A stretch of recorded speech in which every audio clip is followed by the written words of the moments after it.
एक योद्धा जिसने अकेले ही एक ही दिन में 2 अक्षौहिणी सेनाओं का विनाश कर दिया था। हाथी, घोड़े और रथ उसके कदमों के आगे धरती की तरह थर्राते थे।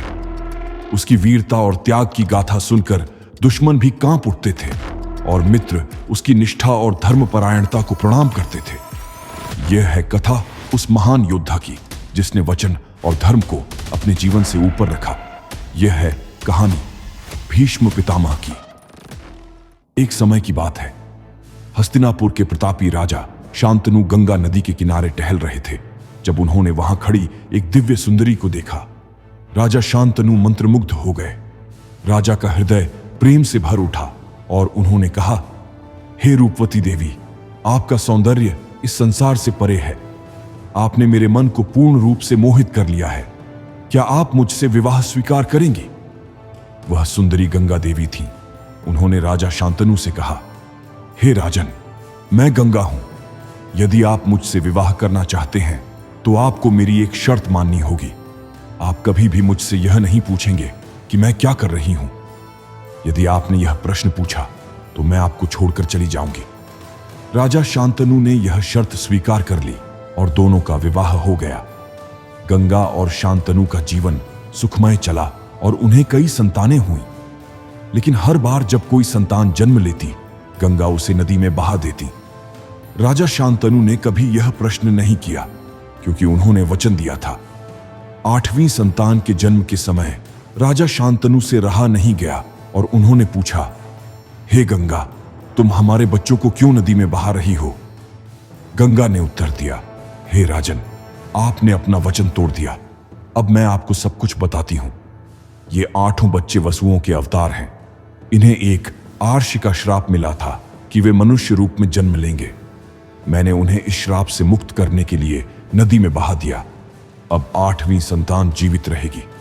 यह बच्चा महान योद्धा बनेगा और इसका नाम देवव्रत होगा। इसके बाद गंगा अपने पुत्र देवव्रत को लेकर चली गई और उसे वेद, शास्त्र और युद्ध कौशल की शिक्षा देने लगी।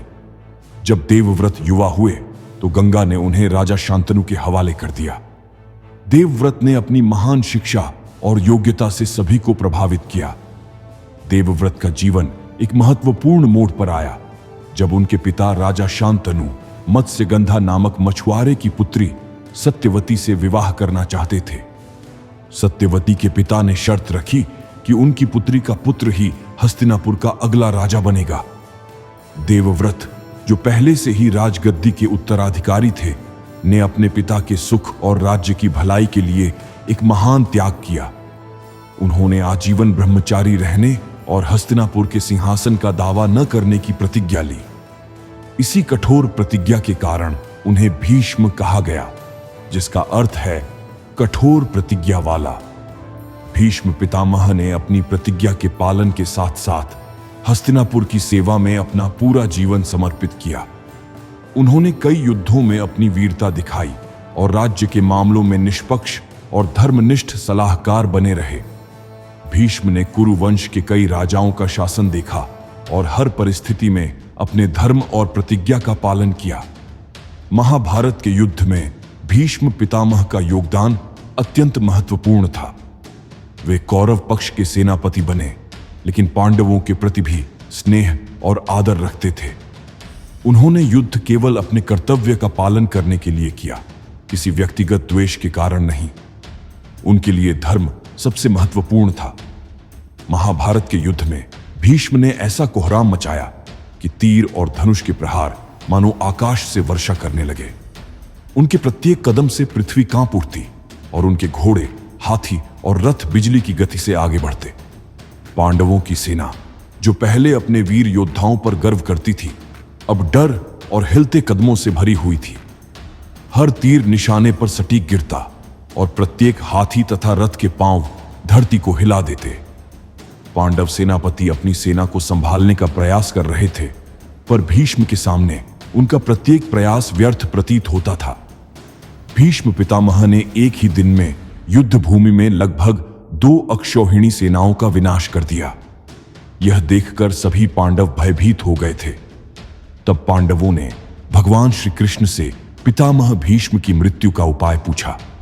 भगवान कृष्ण ने कहा, कि यह उपाय तो स्वयं पितामह ही बता सकते हैं। पांचों पांडव भगवान श्री कृष्ण के साथ भीष्म पितामह से उनकी मृत्यु का उपाय पूछने जाते हैं। तब वे कहते हैं कि तुम्हारी सेना में जो शिखंडी है, पिछले जन्म में वह अंबा थी जिसने मुझे श्राप दिया था। उसने जन्म तो स्त्री के रूप में लिया था, परंतु बाद में वह पुरुष बना, अर्थात युद्ध में भाग तो ले सकता है, परंतु मैं उस पर वार नहीं करूंगा। अर्जुन यदि शिखंडी अर्थात अंबा को आगे रखकर मुझ पर बाणों से हमला करें तो मैं प्रहार नहीं करूंगा, और इस तरह तुम युद्ध में विजय प्राप्त कर सकते हो। महाभारत के 10वें दिन पितामह भीष्म को रोकने के लिए अर्जुन ने शिखंडी को आगे करके पितामह भीष्म का युद्ध शुरू किया। शिखंडी को देखकर पितामह भीष्म ने कोई वार नहीं किया, और अर्जुन ने अपने बाणों से पितामह भीष्म को बाणों की शैया पर लेटा दिया। जिसके बाद पितामह भीष्म ने धर्मराज युधिष्ठिर को धर्म, अर्थ, काम और मोक्ष का ज्ञान प्रदान किया, और जब सूर्य उत्तरायण की ओर आया तो पितामह भीष्म आकाश में विलीन हो गए। यह थी महाभारत के अमर योद्धा, धर्म प्रतिष्ठापक और अद्वितीय त्याग के प्रतीक पितामह भीष्म की गाथा। उनका जीवन हमें सिखाता है कि वचन, धर्म और कर्तव्य के लिए किया गया त्याग युगों युगों तक अमर रहता है। यदि आपको यह कथा पसंद आई हो तो इसे आगे साझा अवश्य करें। हम फिर मिलेंगे इतिहास के एक और अद्भुत अध्याय के साथ। धन्यवाद।